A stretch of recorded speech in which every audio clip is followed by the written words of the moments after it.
Okay, direct mail. Now, the things I've seen since being on the Sunshine Coast for 4 years that businesses do a lot here, they often have a business card. When I first got here, they didn't even have a website, which I just couldn't believe coming from the UK and Europe, but we're getting there now. But a lot of them were doing advertising and direct mail. Direct mail, again, is not my preferred option. Again, I can say it can work for some people in some scenarios, but what I want you to be aware of is the industry statistic is only about 1% pickup. So if you send out 1,000 pieces of paper to letterboxes, you're only going to get possibly, if you're lucky, 10 inquiries, and that's inquiries again, it's not conversion.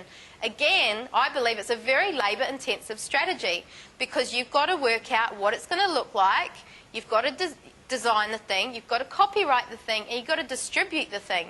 Whether you walk around yourself, yeah, you might save some money, but that's time, and time is money, and on it goes, or you're going to pay someone to do that. So I don't think it's very clever.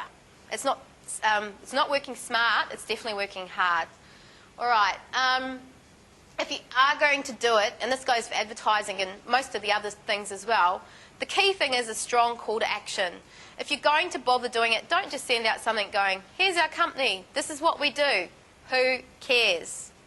You've got to think, put yourself in the shoes of the person who's receiving it and use the word you and your a lot. That helps for good, strong writing. And give them a call to action. By call to action, you know what I mean? A discount, a reason to call you, a call by date, something that you will know how successful that is because if they haven't done it, it hasn't worked. All right? And it's got to be irresistible. It can't be even, 10% off. They'll go, so it's only saving me a few bucks. It's got to be something that they go, oh my God, I've got to do this by the state because that is just such a fantastic offer and it's exactly what I want right now. I'm just going to check the time and how I'm going.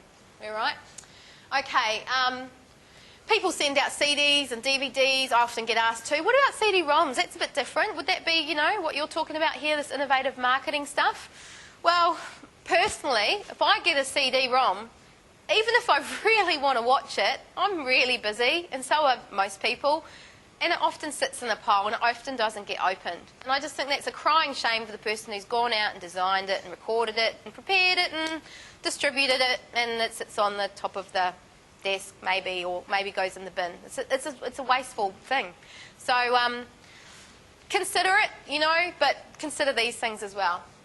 There's a website there if you want to know more about that stuff. Actually, on that, that is the Australian Post Service. And a lot of people don't realise they do surveys as to who lives where and the demographics. So you can literally go onto that website and look at some of their services if you decide this is something you want to do and say, I want to target, people with a high disposable income living in these areas because, say, I'm a personal trainer and I think it's only people with a high disposable income who would want that, and my studio's over sort of, Minyama way, so I want the Minyama and the Kawana Island set and all of that. So you can drill down to that level rather than just go, just get it out there.